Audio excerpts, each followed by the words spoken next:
Summer of the Sasquatch. The first thing you should know about Camp Tall Pines is that the counselors insist nothing strange ever happens there. The second thing you should know is that they are terrible liars. It was my first summer working as a junior counselor.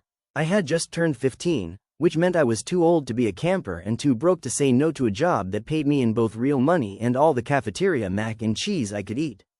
By the end of the first week, I'd memorized all the camper names, mastered the art of pretending not to see contraband candy, and learned that my bunkmate Trevor snored like a distressed walrus. And then came the footprints. It was early one morning, fog clinging to the edges of the woods. I was on morning flag duty, which is code for get up before everyone else and wander around pretending you're responsible. That's when I saw them, giant, human-shaped footprints, pressed deep into the mud near the edge of the forest. Not like large shoe footprints.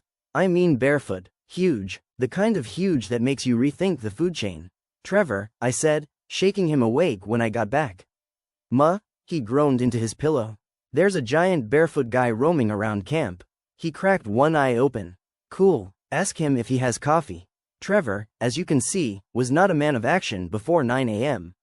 That night, I couldn't stop thinking about the prints.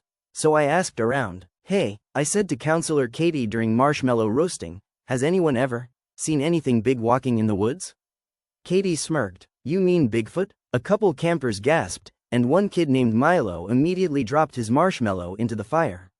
"There's no such thing as Bigfoot," Katie continued in the exact tone that says yes, there is, but I'm not saying it out loud because you're children. Now, who wants a scary story? Of course, all the scary stories that night just so happened to take place in the woods behind the camp. Coincidence? Sure, and mac and cheese is a vegetable. The next day, I convinced Trevor to help me investigate. He agreed only after I bribed him with 2 of my secret peanut butter cups. Our plan was simple. Sneak into the woods after lights out. Follow any suspicious noises. Capture photographic proof of Bigfoot. Our plan fell apart immediately when Trevor tripped over a tree root and landed face first in a patch of moss. "Stupid nature," he mumbled, spitting out dirt. Still, we pressed on. The woods were loud. Crickets, frogs, the occasional rustle that made my heart do jump rope tricks. Then we heard it, footsteps. Slow, heavy, deliberate. We froze. I lifted my flashlight, but before I could switch it on, something huge moved between the trees. Trevor whispered, "That's either Bigfoot or the world's hairiest camper." We followed at a distance, hearts pounding.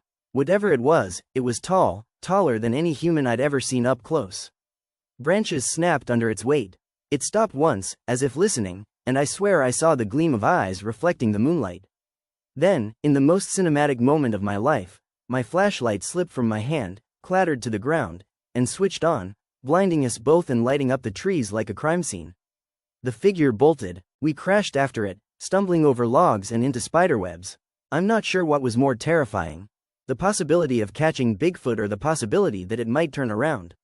Finally, we burst into a small clearing, empty, except for a single, enormous footprint in the mud. Trevor bent over it. "Yup," he said, "definitely the hairy camper." By the next morning, the camp was buzzing with rumors. Milo swore he heard growling near the lake. Someone claimed they found fur on the archery range, which turned out to be from Mrs. Hargreaves's Pomeranian, who visits every summer. But the real chaos came at breakfast. Halfway through pancakes, a shadow loomed outside the mess hall window. Something massive walked by, brown fur, wide shoulders, the distinct impression of not caring that 100 people were watching. Screams, laughter. Someone threw a pancake at it. Trevor leaned toward me. "If Bigfoot eats that, I'm gonna lose it." The creature didn't eat it. It just turned its head, briefly, and lumbered back into the woods. That night, I found Katie by the campfire again. "You saw it too," I said. She didn't answer right away. Then she smiled in that mysterious counselor way. Camp Tall Pines has always had visitors. I waited for her to elaborate, but she just tossed another log onto the fire. Sparks spiraled into the night. "Is it dangerous?" I asked. "Only if you run out of pancakes," she said, dead serious, and walked away. On the final night of camp, I couldn't sleep. I slipped outside, the air cool and damp with the promise of rain.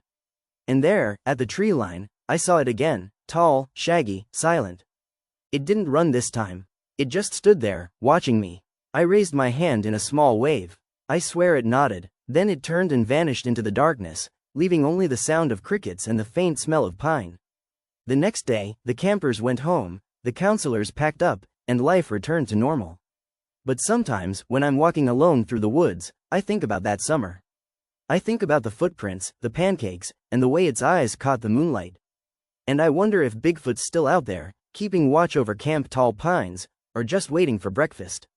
Before you wander back into the woods, leave a like so Bigfoot knows you were here and subscribe so you can follow the footprints to our next weird tale.